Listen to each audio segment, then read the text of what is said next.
Théorème de convergence dominée. Donc on arrive au théorème le plus important de toute cette théorie. Et c'est un théorème qui va beaucoup servir dans les démonstrations pour démontrer qu'une fonction est intégrable. Donc théorème de convergence dominée de Lebesgue. B mu est un espace mesuré, P un réel supérieur ou égal à 1, Fn une suite de fonctions mesurables convergeant presque partout vers F mesurable. On suppose qu'il existe G appartenant à LP tel que Fn de x en valeur absolue est inférieur ou égal à G de x presque partout. Donc Fn appartient à LP, forcément, quel que soit n appartenant à n, puisque G appartient à LP. Alors, F appartient à LP, Fn converge vers F en moyenne d'ordre P, NP de Fn tend vers NP de F, et si P égale 1, intégrale de Fn tend vers intégrale de F. Démonstration, quel que soit K appartenant à n, je pose Gk égale sup pour Mn supérieur ou égal à K des Fm moins Fn. Donc c'est une suite qui est forcément décroissante, quand K augmente, il y a de moins en moins de Mn. Et donc, cet ensemble des Mn, il est inclus dans N2, donc il est dénombrable, donc c'est le sup d'une suite de fonctions dénombrables, et donc comme elles sont mesurables, Gk est mesurable. Il existe N1 appartenant à B, mu de N1 est égal à 0, tel que pour x n'appartenant pas à N1, on a ça vient du fait que Fn converge mu pp vers F, et comme on a aussi ça, mu pp, on va dire qu'on a ça aussi pour x n'appartenant pas à N2. Donc si je prends delta égale N1 union N2, qui appartient à B, qui vérifie mu de delta, je me suis trompé, est égal à 0, puisque mu de delta est inférieur ou égal à mu de N1 qui vaut 0 plus mu de N2 qui vaut 0. Pour x appartenant pas à delta, limite de Fn de x est égal à f de x quand n tend vers l'infini, Fn de x est inférieur ou égal à g de x. Donc on a f de x est inférieur ou égal à g de x, quel que soit x n'appartenant pas à delta. Et donc on a valeur absolue de f de x inférieure ou égale à g de x presque partout. Et comme f est mesurable et que g appartient à LP, on en déduit que f appartient à LP, ce qu'on va retrouver après. Donc, en plus, quel que soit m et n, et x n'appartenant pas à delta, on a évidemment ça, une égalité triangulaire, donc il fera inférieur ou égal à 2gx. Donc on a gk qui est positif et qui est inférieur ou égal à 2g de x, quel que soit x, n'appartenant pas à delta, et donc on a cette inégalité presque partout.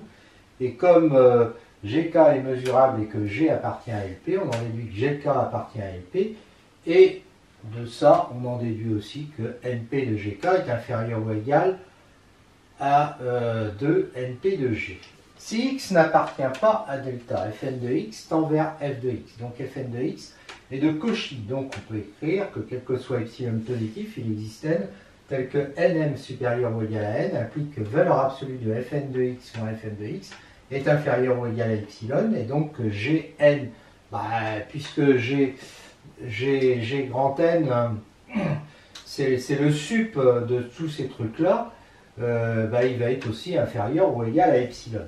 Alors, j'ai affaire à une suite décroissante de fonctions mesurables, et même de fonctions qui appartiennent à LP d'ailleurs. Pour x n'appartenant pas à delta, gk de x il est plus petit que gn de x, donc inférieur à epsilon, quel que soit k supérieur ou égal à n. D'où je vois que gk de x tend vers 0 quand k tend vers l'infini sur e moins delta, et donc gk de x tend vers 0 presque partout. Gn est une suite décroissante de LP qui converge presque partout vers 0, et le sup est inférieur ou égal à 2 LP de G inférieur à plus l'infini. Donc d'après le théorème de Lévy de la convergence monotone, on en déduit que Gn tend vers 0 en moyenne d'ordre P, et donc NP de Gn tend vers 0 quand n tend vers plus l'infini. Donc quel que soit epsilon positif, il existe n tel que k supérieur ou égal à n, implique que np de gk est inférieur ou égal à epsilon. Mais pour nm supérieur ou égal à k, j'ai ça, puisque gk c'est le sup. Donc ça veut dire que np de fn moins fm est inférieur ou égal à np de gk. D'accord? Donc un epsilon. Donc quel que soit epsilon positif, il existe grand N, tel que mn supérieur ou égal à grand N implique que np de fn moins fm est inférieur ou égal à epsilon, ce qui veut dire que Fn est 2 Cauchy dans LPNP, et comme Fn tend vers F presque partout, on en déduit que F appartient à NP, ça on le savait déjà, et surtout que Fn converge vers F en moyenne d'ordre P. Et de ça, on sait qu'on a aussi ça, et c'est terminé.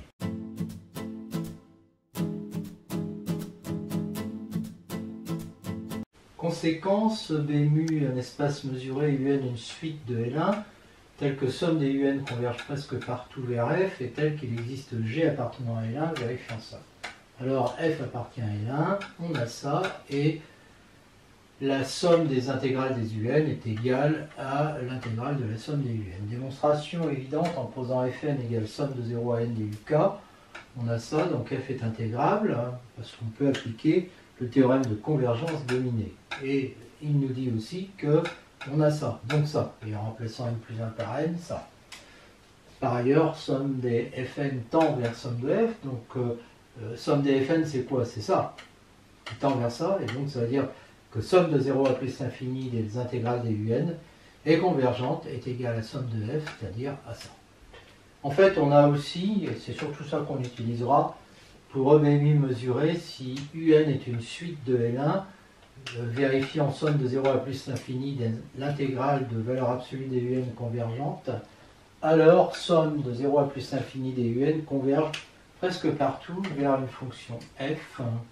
F appartient à L1, somme des UN est convergente est égale à l'intégrale de somme des UN. Démonstration, on prend cette fois-ci Fn égale somme des valeurs absolues des UK, 0 à n, donc ça appartient à L1, puisque les UK sont dans L1, et on fait une somme finie.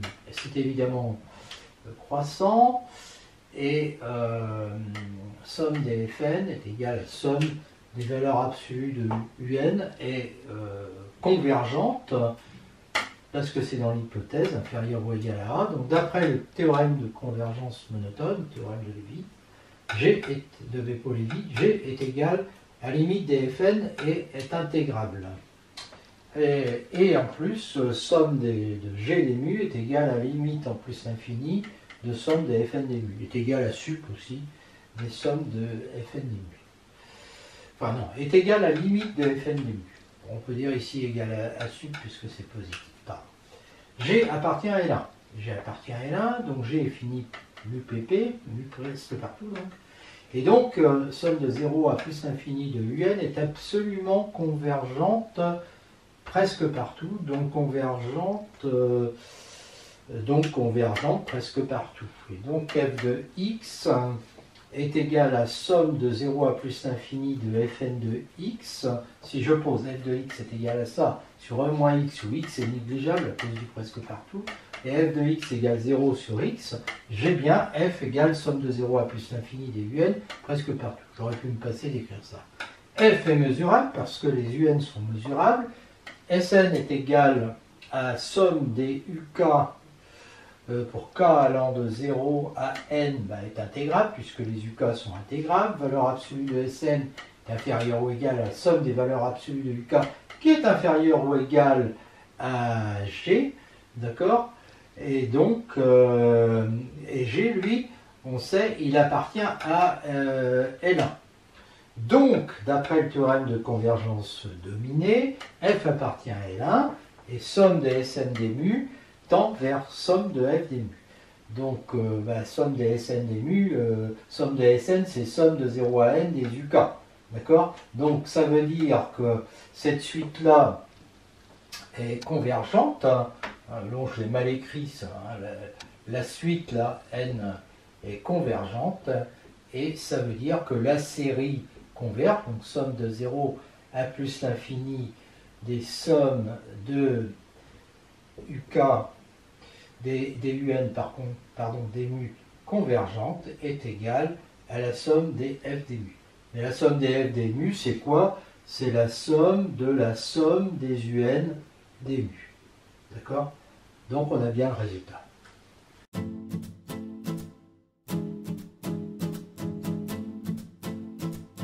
intégrale dépendant d'un paramètre, on voit la continuité. Maintenant, EB mu est mesuré, ED est un espace métrique et on a la fonction f de E croix y vers R, tel vérifiant, quel que soit y appartenant à y, f.y appartient à L1 et f de x point est continu pour presque partout pour les x. Voilà.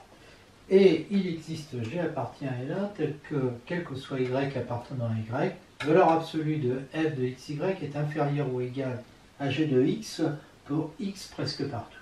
Alors, la fonction qui a y appartenant à y associe somme de f.y des mu appartient à R, appartenant à R, est continue. Démonstration prend y appartenant à y et yn une suite de y qui tend vers y. F x point est continu pour x appartenant à E moins n1, où n1 est négligeable, soit y appartenant à y, on a ça pour x appartenant à x moins n2, où n2 est négligeable. On prend la réunion n1 ou union n2. C'est n qui est négligeable. F de x, y, n, en valeur absolue, est inférieur ou égal à g de x, quel que soit x appartenant à x moins n2, donc aussi quel que soit x appartenant à x moins n. F x point est continu sur E moins n, donc comme yn tend vers y, on a f de x, y, n qui tend vers f de x, y, quel que soit x appartenant à E moins n1, donc aussi à E moins n. Soit hn égale la fonction f.yn, elle appartient à n1 par hypothèse.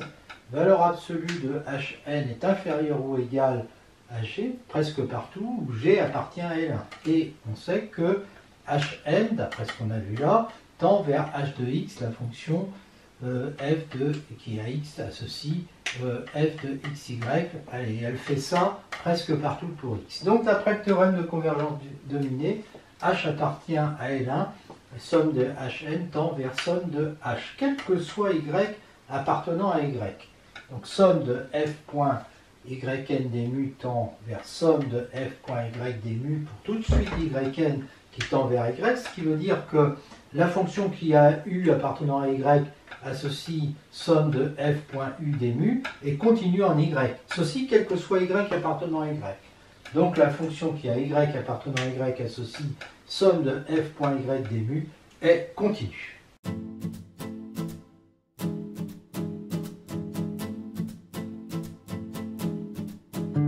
Après avoir vu la continuité de l'intégrale dépendant d'un paramètre, nous voyons la dérivation. Donc toujours un espace mesuré EB mu, cette fois-ci un intervalle ouvert de grand R que j'appelle grand I, et F une fonction de E croix I vers R. On suppose que quel que soit Y appartenant à I, la fonction partielle f.y est intégrable. On suppose que quel que soit x appartenant à E, la fonction partielle f de x point est dérivable sur I, on note comme ça sa dérivée. On suppose que quel que soit y appartenant à I, la fonction partielle f' de point y est mesurable, et on suppose qu'il existe une fonction intégrable g telle que valeur absolue de f' de xy est inférieure ou égale à g de x, quel que soit y appartenant à I, pour x presque partout. Alors, quel que soit y appartenant à I, f' de point y est intégrable, et la fonction grand F qui a y appartenant à I associe f de y égale intégrale de f.y est dérivable, et sa dérivée est égale à l'intégrale de f'.y.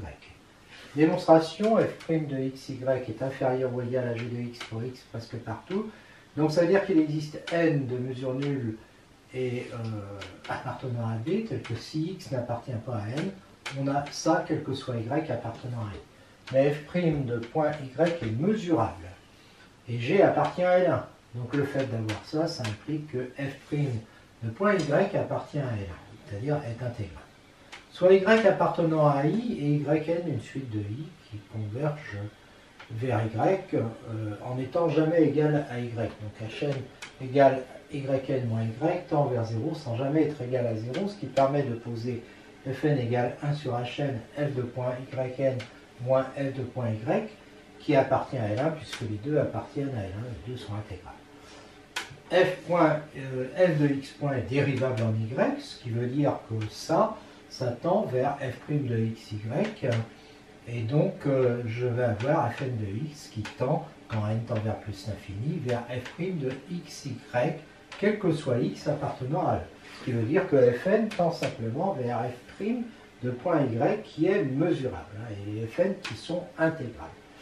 Voilà, mais quel que soit x appartenant à E, ce truc-là, d'après le théorème des accroissements finis, puisqu'elle est dérivable sur i, la fonction f, ce truc-là va être égal à f', enfin en x, hein, f de xy n moins f de xy va être égal à f de x y plus θ n de x hn, hein, fois hn, ce qui va d'ailleurs supprimer le hn. Et donc je vais obtenir ça. Ça, c'est le théorème des accroissements finis. Hein. Parce que la différence entre yn et y, c'est hn. Donc c'est pour ça qu'il existe θn appartenant à 0,1, et puis que là j'ai ça. Donc, la valeur absolue de fn de x est inférieure ou égale à g de x presque partout, puisque ça c'est inférieur ou égal à g de x presque partout. Donc j'obtiens ça. Et donc je peux appliquer le théorème de convergence de Linné à la suite fn de fonctions intégrables, etc. J'ai vu toutes les propriétés qu'il y avait là. Il y a ça, il y a le fait que les fn sont intégrables, que f' de point y est mesurable, voilà, et que fn converge vers f' de point y mesurable. D'après le théorème de convergence de Linné de Lebesgue, la suite converge en moyenne d'ordre 1 vers f'.y qui est intégrable, et l'intégrale de fn tend vers l'intégrale de f'.y. Alors, l'intégrale de fn, c'est quoi? C'est l'intégrale de ce truc-là, je sors hn, et là je transforme en deux intégrales, et je vois que c'est fyn moins fy sur yn moins y. D'accord? Et ça tend vers ça, qui appartient à R. Donc, quelle que soit la suite yn, qui converge vers y. Donc ça veut exactement dire que f est dérivable, et que sa dérivée est égale à ça, et que f' de x, non, f' de y, pardon, voilà, est égal à intégrale de f' de point y dy. Et donc on a terminé la démonstration. F' de y égale ça.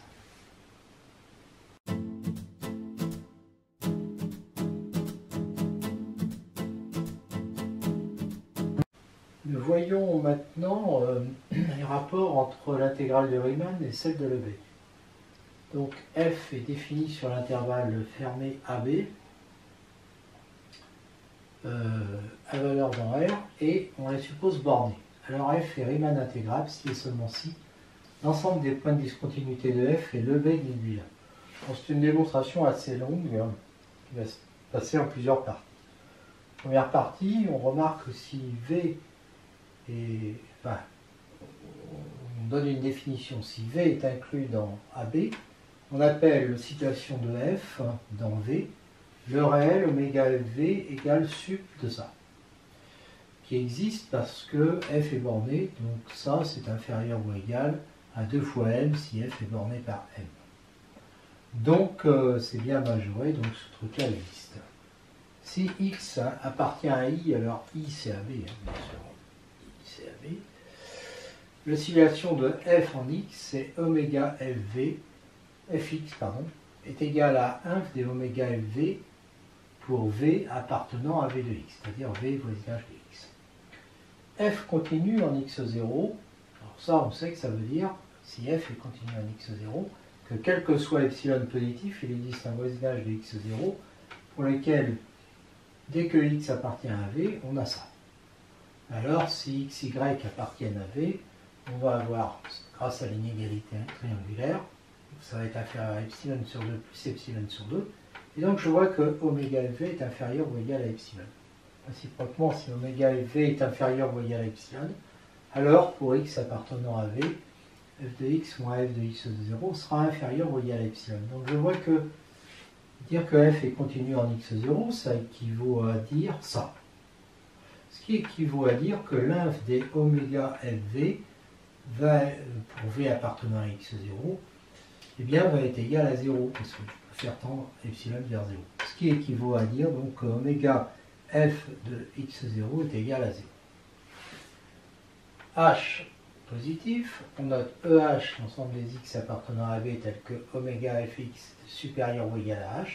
Et on va voir que c'est fermé, en effet, si on prend x appartenant à l'adhérence de h, quel que soit v un voisinage ouvert de x, il existe y appartenant à EH et à v.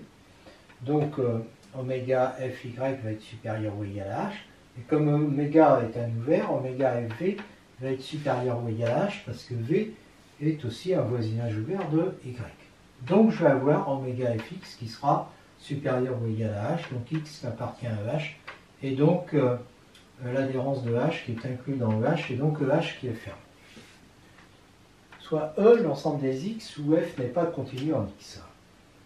X, dire que x appartient à E, ça équivaut à dire que oméga, grâce à ce que j'ai dit avant, quand c'est continu si et seulement si ça. Donc, c'est pas continu quand on a ça. Ce qui veut dire qu'il existe n tel que oméga fx est supérieur ou égal à 1 sur n, et on voit tout de suite que E est inclus dans l'union des E 1 sur n. Alors, supposons que f soit Riemann intégrable, soit h positif. Montrons que h négligeable. Comme ça, tous ceux-là seront négligeables, et donc E sera négligeable. Il existe une subdivision sigma 1, sigma 2 de AB avec des fonctions en escalier associées f1, f2. Vérifiant ça est telle que la différence entre leurs intégrales soit inférieure ou égale à epsilon h sur 2. Ça, c'est une propriété de l'intégrale de Riemann. En prenant la réunion des deux subdivisions, ça revient à prendre dès le départ la même subdivision, que je note comme ça, et à ce moment-là, ça veut dire ça. Ce truc-là, ça veut dire ça. Voilà. Chaque mi moins mi, alors mi, c'est parce que sur l'intervalle xi plus 1, eh bien, la fonction f1 prend la valeur mi, petit mi, et l'autre grand mi. Donc chaque mi moins mi est supérieur ou égal à oméga de f sur cet intervalle-là, car sur cet intervalle-là, f de x est compris entre mi et grand mi. Donc je vois que somme de 0 à n-1 des ui, alors j'aurais dû dire ce que c'est que ui, et bon, je vais dire après, ui c'est xi plus 1 moins xi. Ui égale xi plus, c'est pour simplifier l'écriture. Voilà. Ah ben je l'avais mis ici, d'accord. Donc ça veut dire que somme des ui oméga f j va donc être inférieur ou égal à epsilon h sur 2. Oui, parce que donc ça c'était rendu petit que epsilon h sur 2, et ça je viens de dire que ça c'est supérieur ou égal à ça. Donc effectivement j'ai bien la somme de ça qui est comme ça. Donc avec j et ui. Si j contient un x appartenant à h, alors je sais que oméga fx est supérieur ou égal à h, d'accord, par définition. Donc oméga fj va être supérieur ou égal à h, parce que j c'est un voisinage ouvert de x, bien sûr. Soit delta, l'ensemble des cas qui appartiennent à ça, tel que jk contient un x appartenant à EH. La somme, pour k appartenant à delta, des uk oméga f jk va donc être supérieure ou égale à la somme des uk h, d'après ce que je viens de voir précédemment, c'est à cause de ça. Donc la somme des uk h pour k appartenant à delta, qui est inférieure évidemment à la somme de 0 à n-1 des ui oméga fj, va être inférieure, et ça c'est inférieur ou égal à epsilon h sur 2. D'où je vois, en simplifiant par h entre ces deux-là, que la somme des uk pour k appartenant à delta est inférieure ou égale à epsilon sur 2. Bon, mais de plus, si je prends les x0, xn, c'est-à-dire les autres qui appartiennent à AB, hein, les extrémités, c'est un ensemble fini, et donc on peut le rendre inclus dans une réunion finie d'intervalles dont la somme des longueurs est inférieure à epsilon sur 2. Hein, puisqu'ils sont au nombre de n plus 1, il suffit d'entourer chaque xi par un intervalle de longueur inférieure à epsilon sur 2 facteurs de n plus 1. Une autre façon de dire, c'est que comme c'est fini, c'est négligeable. Enfin bon, le mieux c'est de faire comme je venais de dire avant. Donc je vois qu'à ce moment-là, EH donc, qui contient des points qui sont dans les intervalles ouverts xi et xi plus 1, c'est-à-dire dans les j, hein, que j'avais noté tout à l'heure, mais qui peut aussi contenir des xi, va être recouvert par des intervalles dont la somme des longueurs est inférieure ou égale à epsilon sur 2. Ça, c'est quand ce sont des points qui appartiennent aux intervalles ouverts xi, xi plus 1. Et puis, aussi inférieur à epsilon sur 2 ici, quand ce sont des points là-dedans, hein, éventuellement quand dans E, il y a de ces points-là. Donc au maximum, je vais les mettre dans des intervalles dont la somme des longueurs est epsilon, est inférieure ou égale à epsilon, quel que soit epsilon positif. Donc ça veut bien dire que EH est négligeable. EH est donc négligeable quel que soit H positif, donc E1 sur n est négligeable quel que soit n appartenant à une étoile, donc E qui est la réunion des E1 sur n, est une réunion des nombres d'ensemble négligeable et donc négligeable. Réciproquement, on suppose que l'ensemble E des points de discontinuité de F est négligeable. Soit epsilon positif, E epsilon est fermé, inclus dans AB, donc compact. Si x appartient à E epsilon, alors oméga fx est supérieur ou égal à epsilon, donc f n'est pas continu en x, donc x appartient à E, donc E epsilon est inclus dans E, qui est négligeable, donc E epsilon est négligeable. Donc il va être inclus dans une réunion des intervalles A, I, B, I, où la somme des longueurs de ces intervalles est inférieure ou égale à epsilon. On peut trouver des intervalles comme ça. Quitte à regrouper les A, I, B, I qui ont des points communs, on peut les supposer 2 à 2 disjoints et les réordonner. Et si A appartient à celui-là, on remplace ça par ça, ils viennent pour B. On note J les intervalles qu'on a obtenus. Et on considère K qui est AB moins l'union des J qu'on vient obtenir. Donc c'est un fermé inclus dans AB, donc compact. Réunion des BI à I plus 1, éventuellement ce qu'on avait fait ici. Si x appartient à k, f est continu en x, donc oméga fx égale 0, donc il existe un voisinage ouvert de x, on peut prendre sous forme d'intervalle ouvert en fait, appartenant à v de x, tel que oméga f vx est inférieur à epsilon.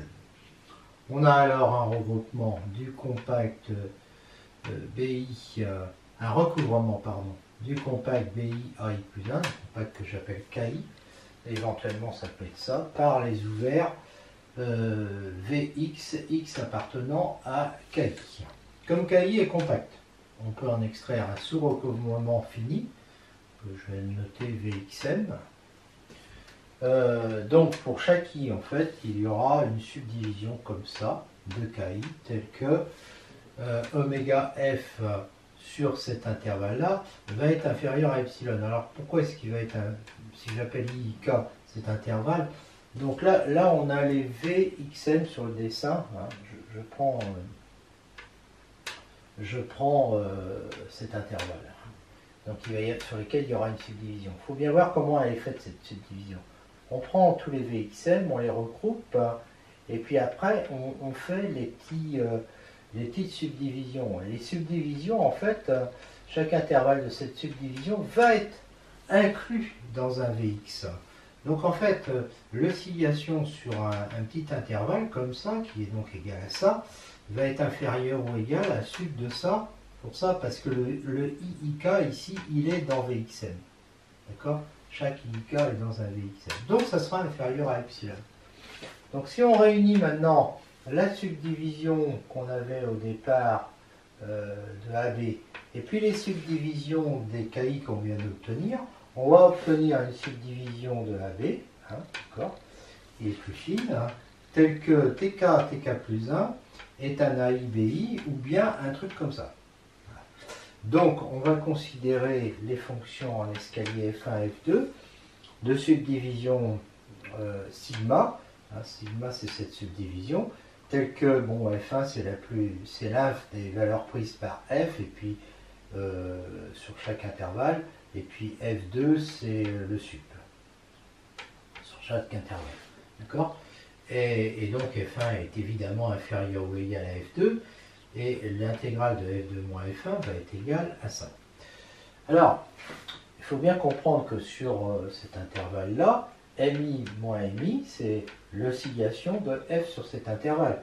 Et cette oscillation va être plus petite que epsilon si l'intervalle est inclus dans K, et sinon, on ne sait pas dire, elle est plus grande que epsilon, mais disons qu'elle est plus petite que l'oscillation de F sur AB, d'accord, que je peux appeler A, et que je peux mettre supérieur à 0.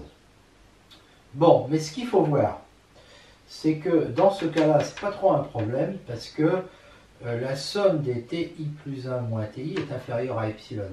Parce que quand on est là, ça veut dire que, oui, c'est ça, on est dans E epsilon. Et donc la somme ici est inférieure ou égale à epsilon. Donc quand on va faire, dans cette somme-là, quand on va considérer les intervalles qui sont dans ce cas-là, qui sont dans E epsilon, hein, et bien ici, ça va être supérieur ou égal à 1, mais ça, la somme, non, ça va être supérieur, ça va être inférieur ou égal à 1, mais la somme de cela va être inférieure à epsilon. Donc, quand je fais faire cette somme, dans cette somme, il va y avoir cela justement, donc ça va donner inférieur ou égal à 1 epsilon, et puis il y a les autres. Alors pour les autres, l'oscillation est inférieure à epsilon, d'accord, et il faudrait faire epsilon, donc il faudrait dire que c'est inférieur à epsilon, facteur de la somme des TI plus 1 moins TI en question. Ben bon, cette somme de toute façon, elle est inférieure à B moins A, donc je peux écrire ça comme ça, d'accord. L'essentiel, c'est que là, à côté d'epsilon, j'ai un réel qui est fixe, hein, qui dépend uniquement du segment AB et de la fonction f. Donc si je me donne epsilon prime positif, hein, eh bien je vais choisir epsilon strictement supérieur à 0, inférieur à epsilon prime sur A plus B moins A, et comme ça j'aurai l'assurance d'avoir trouvé des fonctions en escalier F1, F2, telles qui encadrent la fonction f en fait, et telles que l'écart des deux intégrales soit inférieur à epsilon prime. Et ça veut dire quoi? Ça veut dire que la fonction f est Riemann intégrable.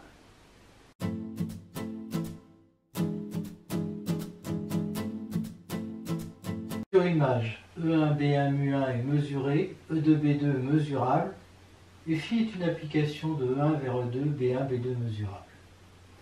Alors, l'application mu2 de B2 vers R bar plus, qui a grand X appartenant à B2 associe mu2 de X égale mu1 de phi moins 1 de X, c'est une mesure sur B2. Mu2 est la mesure image de mu1 par phi. Démonstration. Mu2 est défini, alors notation mu2 égale phi de mu1. Démonstration, mu2 est défini car phi est mesurable, donc si x appartient à B2, phi moins 1 de x appartient à B1. Mu2 de vide égale mu1 de phi moins 1 de vide, phi moins 1 de vide c'est vide, donc mu1 de vide égale 0. Si xn est une suite disjointe de B2, mu2 de l'union des xn est égal à mu1 de phi moins 1 de l'union des xn, mais phi moins 1 de l'union des xn c'est l'union des phi moins 1 de xn, et ça c'est encore disjoint, hein, parce que, alors je crois que je l'ai démontré à un autre endroit ça, mais si i est différent de j, phi moins 1 de xi inter phi moins 1 de xj, ça va être phi moins 1 de xi inter xj, c'est-à-dire phi moins 1 de vide, égale vide. Je l'ai redémontré ça ici. D'accord?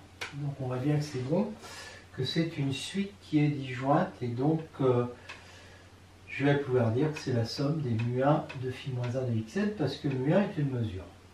Donc ça fait la somme des mu2 de xn, donc on a bien une mesure.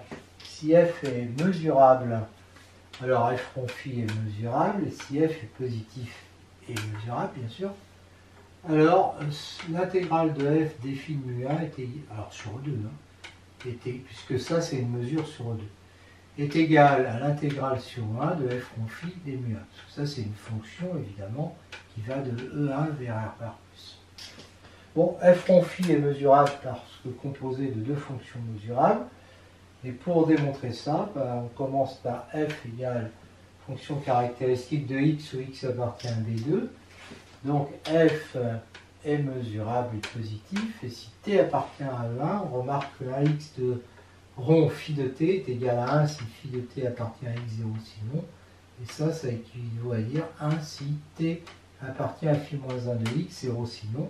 Et donc 1x rond phi est égal à 1 de phi-1x. Rappelons que x appartient à B2, donc phi-1x appartient à B1. La somme de f des phi de mu1, c'est donc somme de 1x des phi de mu1.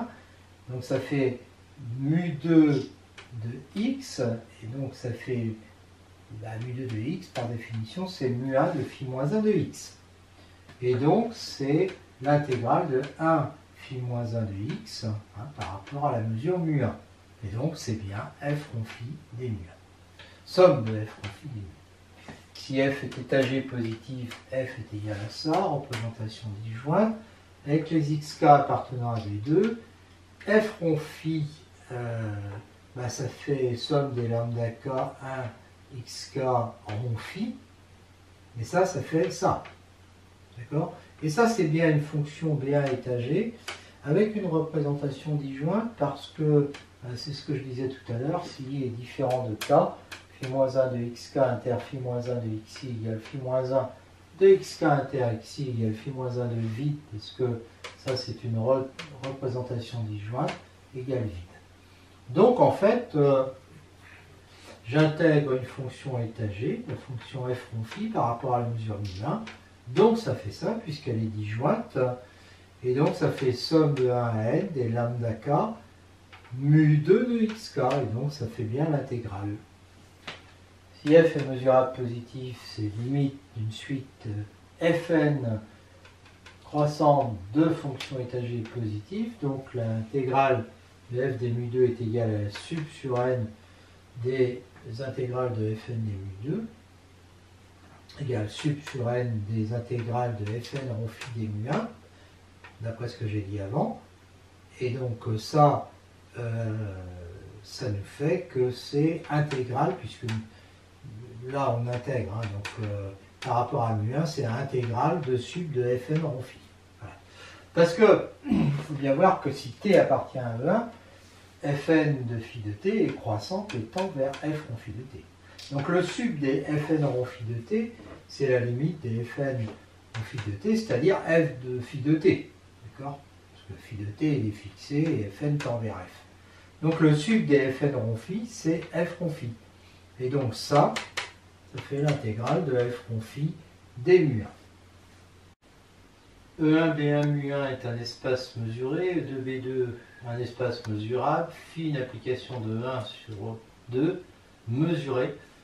Alors si f est B2 mesurable, eh bien f est intégrable si et seulement si f rond phi est intégrable dans E1.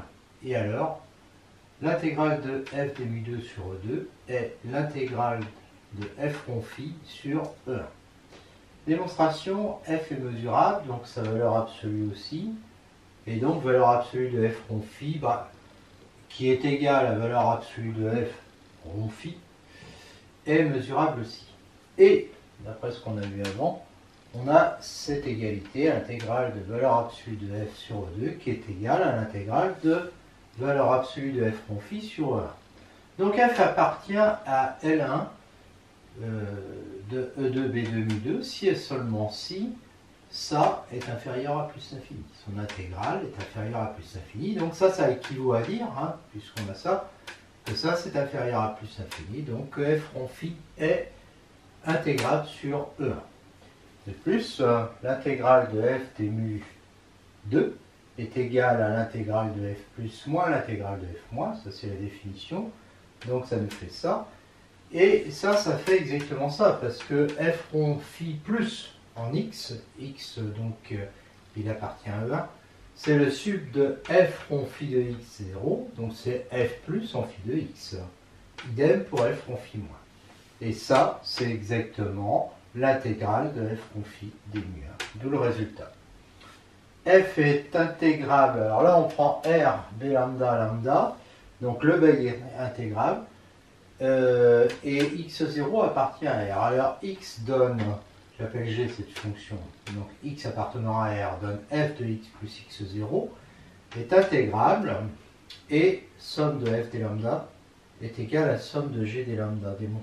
C'est-à-dire qu'on a ça en fait. Ça veut dire que la variable c'est x. x0 est fixé.